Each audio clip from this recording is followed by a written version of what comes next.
Maître Moïse Nyarugabo, je rappelle que vous êtes député national, élu d'Ouvira au Sud Kivu, vous êtes notable des hauts plateaux. Maître Nyarugabo, qu'est-ce qui explique selon vous cette insécurité grandissante dans le haut plateau de Fizi et à Minembwe? Merci madame pour la question. Deux petites choses à dire pour commencer. Je pense que ce qui crée la situation, on ne va pas discuter des origines lointaines de conflits ou de la guerre qu'il y a dans les hauts plateaux d'Ouvira, de Fizi et de Mwenga, mais pour la situation actuelle, c'est la présence et la persistance des groupes armés qui se sont coalisés et qui attaquent des paisibles citoyens, des civils, qui les tuent. Et la deuxième chose, c'est une position partisane des éléments des FARDC présents dans les hauts plateaux, qui collaborent avec ces groupes armés, qui n'interviennent pas. Plusieurs fois, les Maï viennent, ils passent par les camps de l'FARDC, ils attaquent des villages, ils les incendient, ils les brûlent, ils tuent, ils prennent des vaches, ils traversent les camps militaires sur le chemin de retour sans rien faire. Celui qui vient de parler a dit que les Maï sont à Kalongi, à Mouliza, à Kawela, à Kabingo, à Kakenge. Tous ces villages sont des villages de Banyamulenge et autour de ces villages, il y a des positions des FARDC. Mais aucun militaire ne bouge de sa position. C'est là le problème. Il y a une ambivalence qu'on ne peut pas comprendre. On ne peut pas comprendre pourquoi, justement, à moins d'1 kilomètre, il y a une position des FARDC, mais les Maï viennent, ils se promènent librement, ils tuent, ils pillent, ils partent, ils vont et viennent et on ne les attaque pas. La preuve, c'est que même dans le communiqué de FARDC dont il vient d'être fait état, on a parlé que de groupes qu'il faut anéantir. Ils n'ont cité que Makanika, Firguaneho, Gumino et Android. Tous sont des Banyamulenge. Makanika, c'est un individu. Firguaneho, c'est l'ensemble de jeunes de la communauté Banyamulenge qui font de l'autodéfense. Gumino aussi. Android, c'est juste un sobriquet de jeunes gens qui ont des téléphones Android, mais qui sont du même groupe de Firguaneho. Et on ne dit rien sur les Maï, alors que les Maï, venez de le dire, encerclent Minembwe. Alors de quoi il s'agit? Pour vous, Maître Moïse Nyarugabo, les Maï opéreraient en complicité avec les FARDC? Sans aucun doute, c'est en plein jour. Ça s'est fait en plein jour. Aujourd'hui, ce matin, madame, les Maï ont attaqué le camp des déplacés à Mikenge. Ce matin, ils ont tué un pasteur à 8 heures. C'était pas la nuit. À 8 heures du matin, ils ont tué un pasteur. Ils ont pris toutes les vaches qu'il y avait aux environs de ce camp de déplacés. Et c'est à 1 kilomètre maximum de la position des FARDC. Dans votre introduction, Maître Nyarugabo, vous avez dénoncé le fait de la persistance des groupes armés dans cette partie du pays. Selon vous, pourquoi on n'arrive pas à neutraliser ces groupes armés, Maître Moïse Nyarugabo? Est-ce qu'ils sont plus forts que les FARDC ou bien c'est une situation qui est entretenue?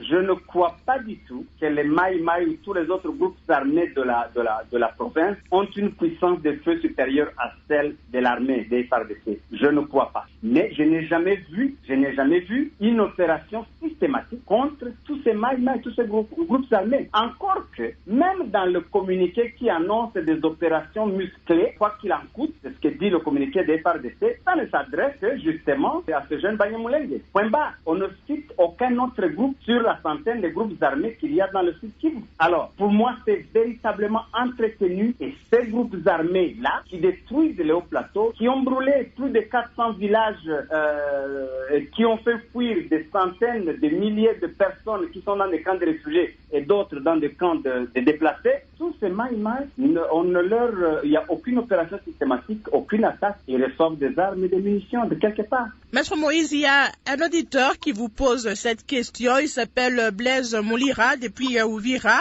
Il dit les milices Banyamulenge se sont toujours présentées comme des groupes d'autodéfense pour soi-disant protéger la communauté, protéger les biens, notamment les bétails.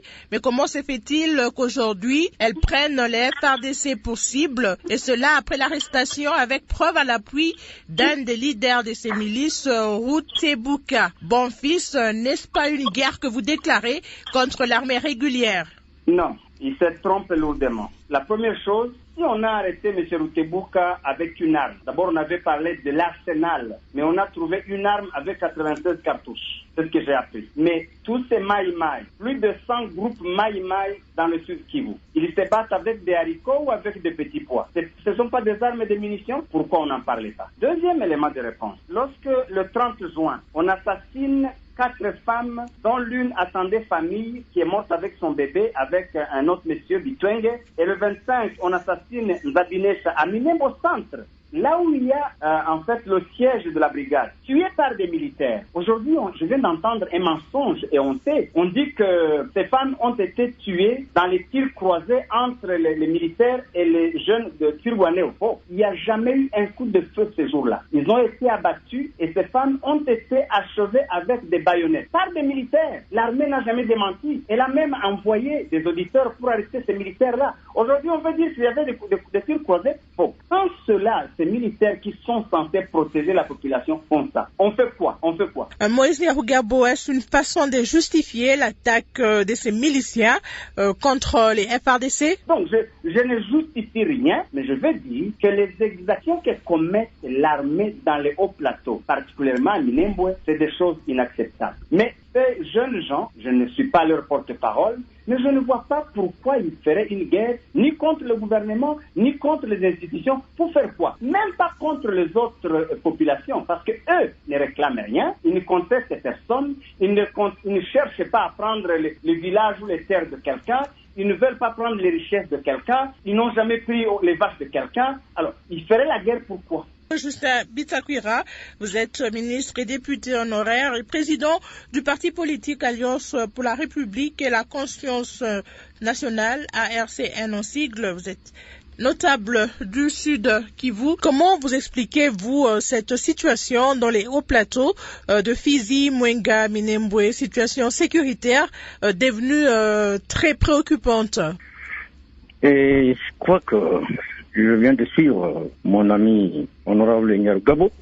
J'ai longtemps côtoyé M. Hirodia Abdoulaye Ndombassi, père son âme, et il nous disait toujours que quand un furoncle vous attrape par la gorge, vous finissez par avaler une partie des pieds. C'est ce qui se passe dans les hauts plateaux de Fizi ou Bira ou Mwenga, entre différents groupes armés, les Twirwanéo, les Gumino, les Makanika, les Androïdes et autres. Et il y a aussi la présence de groupes Maïmaï, ça je ne peux pas le nier. Mais la réalité est la suivante. Si je m'allonge un tout petit peu dans l'histoire, au Burundi, mes frères Tutsis, comme Nyarugabo, ils se permettaient tout, après la mort de Ndadaye, les Hutus ont dit, nous avons aussi du sang, comme les Tutsis. Il n'y a pas quelqu'un qui a du sang sacré et il n'y a pas quelqu'un qui a du sang maudit. C'est ce qui se passe dans les hauts plateaux. C'est-à-dire que l'ancienne époque du Burundi s'est transposée chez nous. Et c'est la raison pour laquelle il faut différencier. Alors, le peuple, il faut différencier le peuple Banyamulenge et il faut différencier les groupes armés de Banyamulenge. Il faut différencier la chose. Justin Bitakwira, je rappelle que l'objet de cette émission, c'est d'essayer de voir comment trouver des solutions pour une cohabitation pacifique de communautés. Est-ce qu'on peut revenir... Madame, on va y arriver parce qu'il y a certaines vérités qu'on cache. C'est ça le problème. Et ici, nous sommes devant un abcès. Votre radio va nous servir d'être devant un médecin pour que cette guerre dans les hauts plateaux s'arrête une fois pour toutes. J'ai lu le communiqué des forces armées de la République démocratique du Congo et j'ai lu le communiqué de Twirwanéo. Quand vous lisez le communiqué de Twirwanéo, vous voyez les menaces qu'il profère à l'armée, vous ne pouvez pas vous en revenir. Madame, permettez-moi, je ne choquerai personne, mais je donnerai quand même ma version de fait. Qu'est-ce qui se passe? Dernièrement, entre le 11 et le 12, c'est le groupe Twirwanéo, Gumino, Makanika, Androïde qui sont allés attaquer l'armée congolaise à Minembwe. Et il y a eu beaucoup de morts. L'armée ne le dit pas, mais je vous dis qu'il y a eu beaucoup de morts du côté de nos forces armées. Et certains militaires congolais se sont jetés dans une rivière qu'on appelle le Louiko. On n'en connaît pas les nombres. L'objectif était quoi? L'objectif c'était que ces groupes armés s'accaparent de l'aérodrome de Minembwe et après tout aller s'accaparer de l'état-major pour récupérer toutes les munitions qu'il y a à l'état-major des FARDC. Pourquoi les FARDC, pour une fois, parlent de groupes terroristes? Je veux dire à mon ami Nyarugabo que les Maïmaï, à vrai dire, n'ont pas les mêmes intentions que les Guanio et les autres. Ils n'ont pas les mêmes intentions. Mais pourquoi? Ce qui est vrai, dans ces groupes aussi, il peut y avoir des brebis galeuses, mais ces gens n'avait pas d'autre choix que de se protéger. Madame, la guerre de la FDL, comment elle a commencé? Justin Bitakwira, mais pourquoi ces groupes s'attaqueraient au FRDC? Est-ce qu'il y a une raison particulière? Je vous dis qu'ils voulaient s'accaparer de l'aérodrome de Minembwe. Pour faire quoi? Peut-être pour eux, il y aura des avions qui viendront d'ailleurs pour venir les alimenter et commencer la guerre, comme en 1996. Des suppositions. Et l'armée en est consciente.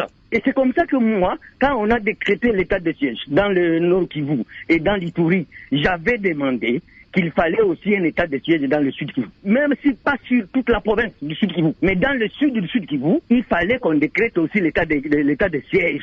On allait découvrir ce qui se trouve dans les hauts plateaux. Les hauts plateaux, madame, c'est comme les grottes de l'Afghanistan où s'était caché Ben Laden. Là-bas, il se passe des choses inimaginables. Donc, quelqu'un prend l'arme, il se constitue en force d'autodéfense pour s'attaquer à qui? À l'armée? Au Maïmaï? La coalition Twirwaneho se plaint aussi du fait que les Maïmaï les attaquent sans que l'armée n'intervienne. Non, pas du tout.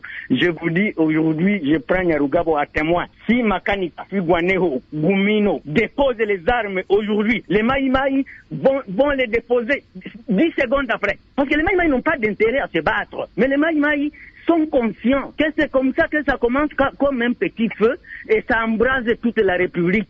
Ces jeunes gens ne sont que des protecteurs de la nation. Les Maïmaï travaillent avec les FRDC, avec l'armée nationale, Justin Bitakwira? Bon, je crois que le rôle de l'armée nationale, c'est de protéger l'intégrité territoriale. Et les Maïmaï n'ont aucun autre objectif. Ils ne s'attaquent ni à une femme de Banyamulenge, ils ne s'attaquent pas à un enfant de Banyamulenge.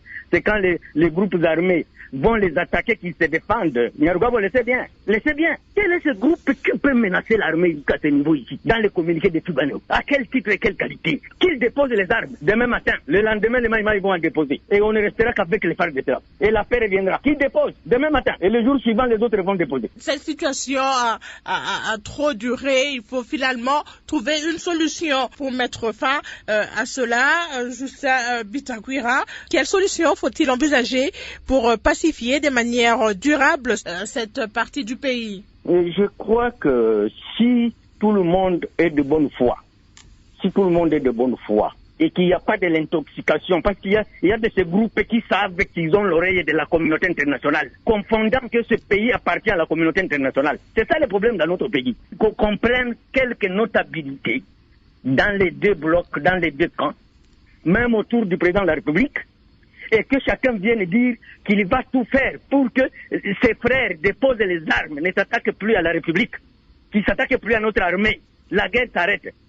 Mais les Congolais ont déjà subi beaucoup de choses, madame. La guerre de l'AFDEL, c'est une expérience.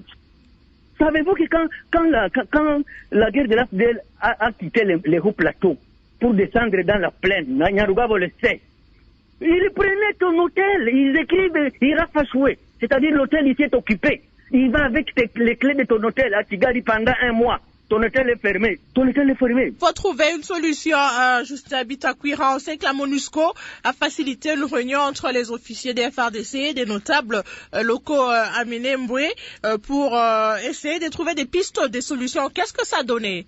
Je crois que la MONUSCO n'est pas là pour nous mettre ensemble. Il y a le gouvernement congolais qui doit prendre en charge cette question. C'est la tâche du gouvernement congolais. Et je crois que le président de la République est en train de nous suivre. Il faut que tout le regard du Congo tout entier projette ce regard à Minembwe. La déclaration des forces armées congolaises, c'est pas rien. C'est la première fois qu'une armée qualifie qu'elle a en face d'elle des terroristes. Pesez les mots de l'armée, pesez les mots. Le mal du Congo ne viendra pas de l'Ituri, même pas de Beni. Le mal congolais viendra de Minembwe. Et ça peut arriver jusqu'à Kinshasa. Nyarugabo en a l'expérience. Et il sait comment il opère. Et il connaît les objectifs cachés de cette guerre dans les hauts plateaux. Il le sait très bien. Il le sait. Il y a des objectifs. Alors, vous dites que c'est le gouvernement qui doit trouver une solution. Quoi faisons, par exemple, en organisant une table ronde, une rencontre entre toutes les communautés de cette partie du pays? Oui, parce que ça fait 25 ans. Il n'y a que les ONG qui s'enrichissent derrière ce conflit pour convoquer des réunions matin, midi, soir, lundi, mercredi, samedi, dimanche, pendant 25 ans. Il faut que le président de la République et le gouvernement prenne cette question à bras le corps. Je vous dis, prenez Minembwe comme l'œil du Congo. Tout danger ne viendrait que de là. Et comprennent ça au sérieux. Comprennent au communiqué de phase de c'est très très au sérieux. Et que le président de la République, que le gouvernement s'implique aujourd'hui et pas demain. Nous continuons d'attendre un délégué du gouvernement provincial du Sud Kivu. Le gouverneur de province avait promis de nous déléguer quelqu'un. Donc nous continuons d'attendre. Les auditeurs sont très nombreux à appeler sur le standard pour intervenir, pour participer au débat de ce soir. Maître Moïse Nyarugabo, on va prendre pour vous cette réaction qui nous vient de Beni au Nord Kivu. Je suis Doubé Mwenemboka. J'appelle à partir de Beni au Nord Kivu. La situation de Minembwe a été facilitée par l'absence de l'autorité de l'État. Pendant longtemps, d'où la formation des milices à caractère ethnique pour l'autodéfense. Pour en finir complètement, que la force soit utilisée pour anéantir les milices et y installer l'administration des non-originaires du chef au subalterne dans l'administration, l'armée ainsi que la police. Maître Moïse Nyarugabo, que pensez-vous de cette proposition de cet auditeur qui vient de nous appeler de Beni? Il estime que une administration des non-originaires pourrait mettre fin à la situation sécuritaire inquiétante que vivent les populations des hauts plateaux aujourd'hui. Merci madame. Avant de répondre à cette question, je veux dire un mot sur des contre-vérités qui viennent d'être dites par M. Bitakwira. Je comprends maintenant beaucoup de choses. Et je le remercie pour l'introduction qu'il a donnée à sa présentation. Donc je comprends que les Banyamulenge doivent être abandonnés sans défense parce qu'il y a eu un génocide au Rwanda où il y a aussi des Tutsis. Parce qu'il y a eu la guerre de l'AFDEL. Il a cité beaucoup la guerre de l'AFDEL. Il a même dit que j'en connais les objectifs. Alors, la guerre de l'AFDEL n'était pas la guerre des Banyamulenge. Monsieur Bitakwira, pourquoi justement toute l'histoire atroce, les Banyamulenge sont ceux qui doivent payer le prix? Alors, lors de l'AFDEL, j'ai toujours dit, le président de l'AFDEL, c'était un Katangé. Celui qui a été président de la République à la fin de la guerre de l'AFDEL, c'est Laurent Désiré Kabila, c'était pas un Banyamulenge. Pourquoi ce sont les Banyamulenge qui doivent payer la facture? Donc, c'est ça le vrai problème. Il vient de dire aussi que si les Turguanéos déposent les armes, les Maïmaï vont déposer les armes tout de suite.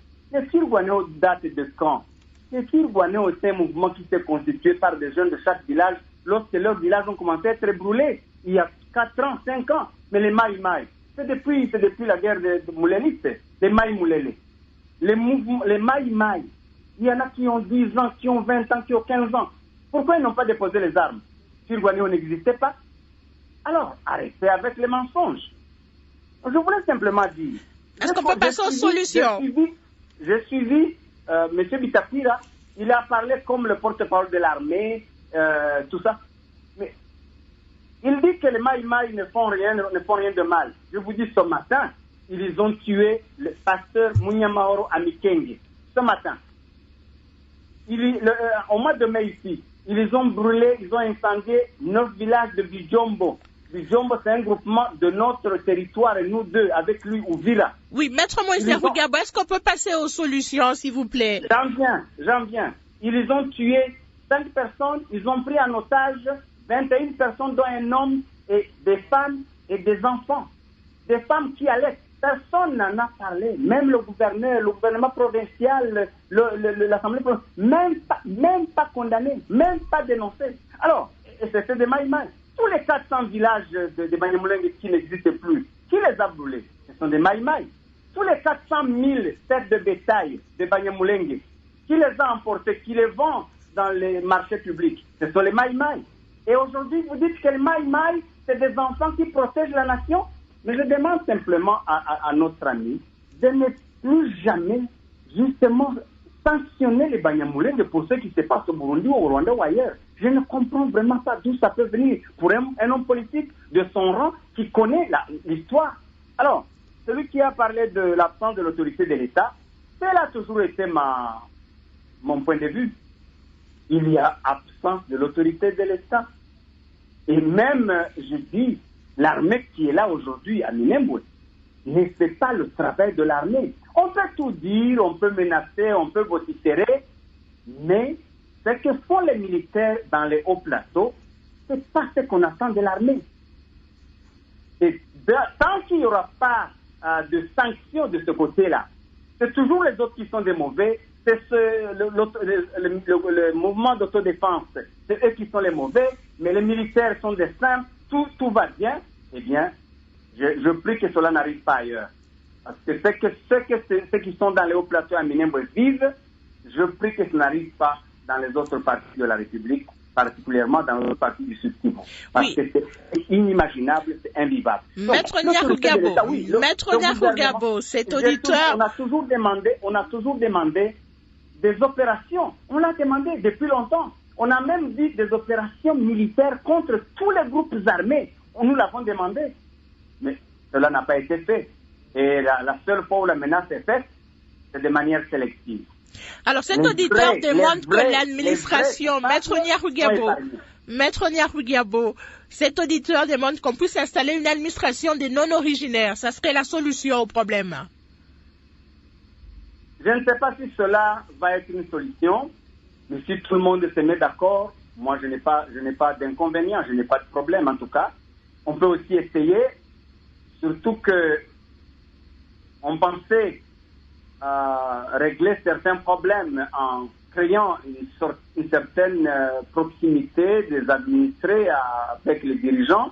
Mais c'est une expérience, on peut faire l'évaluation. Si on trouve qu'elle n'a pas réussi, on peut changer. Pour moi, je n'ai pas de souci avec ça. Merci, Maître Moïse Nyarugabo Bitakwira Justin. On a aussi une réaction pour vous qui nous vient de Kinshasa. Espérant Jardin Ilunga Bayamba de Kinshasa. La situation sécuritaire à Minembwe est préoccupante que nous devons tous prendre au sérieux et avoir le sens de responsabilité pour trouver solution, notamment les gouvernements avec le financement sans cesse, la collaboration entre population et l'armée en termes de dénonciation. Le FARDC annonce les opérations militaires musclées dans les endroits bien déterminés. N'est-il pas aussi une façon d'alerter les rebelles d'une manière indirecte de prendre fuite dans ces endroits? Cette manière-là d'opérer par les FARDC n'est pas du tout responsable et normale. Il a fallu mener les opérations en toute discrétion et silence pour pacifier de manière partie du pays. Justin Bitakwira. Oui, Madame Kelly, écoutez, je dois d'abord dire à l'honorable Moïse Nyarugabo qu'il connaît l'histoire de la sous-région comme moi. Je n'ajoute rien et je ne soustrais rien de la réalité de ce qui se passe chez nous. Je n'ajoute rien. Donc, il est hors de question qu'ils disent que je dis du mensonge. Non. Ce que je dis, consciemment, il sait quelle est la vérité et quel est le mensonge. Et je voudrais dire à Ilunga Bayamba que le communiqué de FARDC, c'est une alerte. C'est une alerte. Et je dois vous dire que ça fait plus de 25 ans que cette partie de la République est dans une confusion. Comme je l'ai dit, c'est comme les grottes d'Afghanistan. Il n'y a pas de route là-bas. Il n'y a pas de voie de communication. Le FARDC n'ont fait qu'une alerte pour mettre en garde.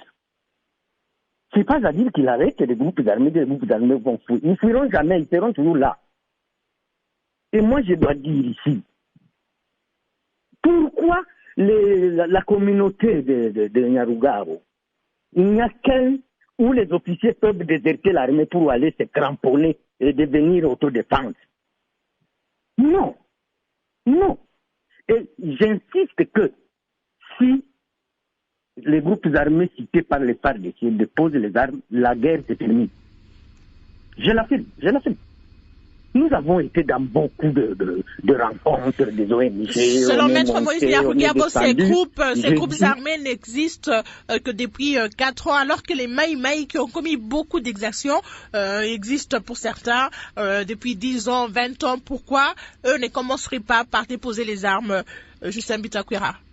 Non, il n'existe pas il y a 4 ans ou 5 ans. Ça existe depuis 1926. les groupes là, ça change de nom tous les jours.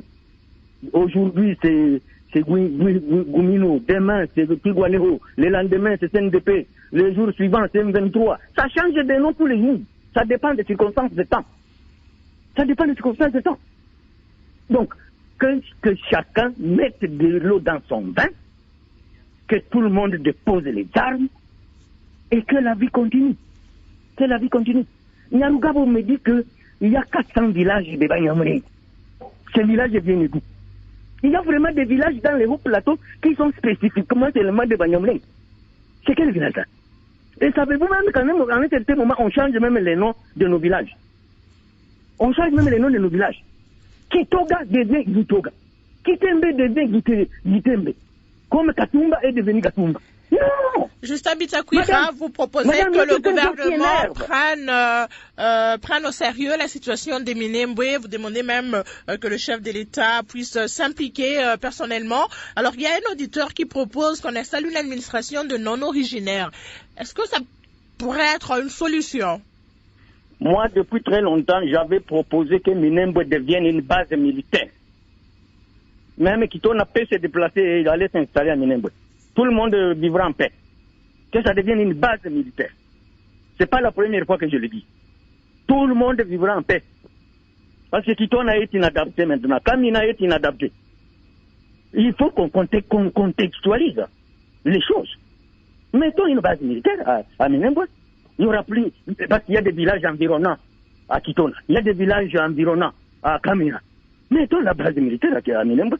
Les Banyamulenge vivront en paix, les Banyindu vivront en paix, les Babeme vivront en paix, et les Bafuliru vivront en paix. Tout le monde vivra en paix. Mais au moins, cet état de psychose, qu'il y a une base militaire, il n'y aura plus quelqu'un qui va bouger son petit doigt. Les auditeurs appellent toujours, comme je l'ai dit, on attend toujours un délégué du gouvernement provincial du Sud Kivu. Nous sommes à moins de 10 minutes de la fin de l'émission, toujours personne de ce côté-là. Maître Moïse Nyarugabo, on va prendre encore une autre réaction pour vous qui nous vient de Mweka. C'est au Kunjilang depuis Kasaï à Mweka. Je pense que le président de la République démocratique du Congo, dans le président de l'Union africaine, a le pouvoir d'influence auprès des présidents de la sous-région de l'Est d'Afrique, notamment aux pays limitrophes, dont le Rwanda, le Burundi et l'Ouganda. Un dialogue permanent avec ces dirigeants pourrait faciliter les tracts des rebelles qui par moment sont ravitaillés par voie routière, aérienne et fluviale de ces pays. Donc les voisins peuvent nous aider à cette fin pour barrer route. En plus, la sélection de nos militaires sera mieux pour éviter les traites au milieu de nos FARDC. Nous encourageons les FARDC qui sont vivement engagés pour la réussite totale du rétablissement de la paix à l'Ituri et au Nord Kivu. Pensez également au déploiement à temps réel des munitions à nos éléments. Les encourager avec des primes spéciales et gratifications. Les ministres de la Défense nationale et de l'Intérieur sont censés suivre l'évolution journalière de combat à l'Est pour en informer chaque fois les présidents de la République pour la prise des stratégies nécessaires. Maître Moïse Nyarugabo, brève réaction. Brève réaction. Et avant ça, je clarifie quelque chose. Et je vais réagir. Je vais aller rapidement. D'abord, je vais calmer M. Bitakwira. S'il veut que Minembwe soit une base militaire, ça l'est déjà, mon cher. C'est le seul village où on trouve régulièrement 4 généraux, dont un général 4 étoiles. Régulièrement. C'est le seul village où il y a une brigade et beaucoup d'autres bataillons. Une base militaire, ça l'est, mais ça n'a pas apporté la paix. Et je dis aussi, il a dit que la communauté, ma communauté, c'est la seule communauté où les militaires désertent l'armée. Faux. Je donne un seul exemple pour ne pas prendre du temps. Celui qu'on appelle Général Yakutumba. Il est chef d'un groupe Maï Maï. Il était membre des FARDC. Il était major Bitakwira. Vous ne le saviez pas?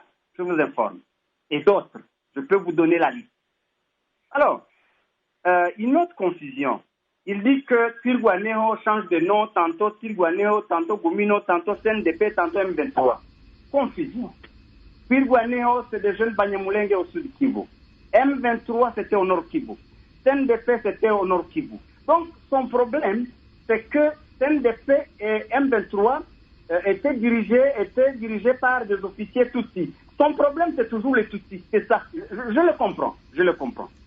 Mais je voulais aussi dire que personne n'a empêché le gouvernement d'organiser des opérations dans les hauts plateaux. Même à Minembwe. Personne ne les a empêchés. Personne n'a empêché le gouvernement d'étendre l'état de siège au sud Kivu. Personne. Mais on a dit justement on va pas faire l'état de siège au sud Kivu parce que là-bas le conflit c'est un conflit intercommunautaire parce que les vaches des uns broutent dans les champs des autres.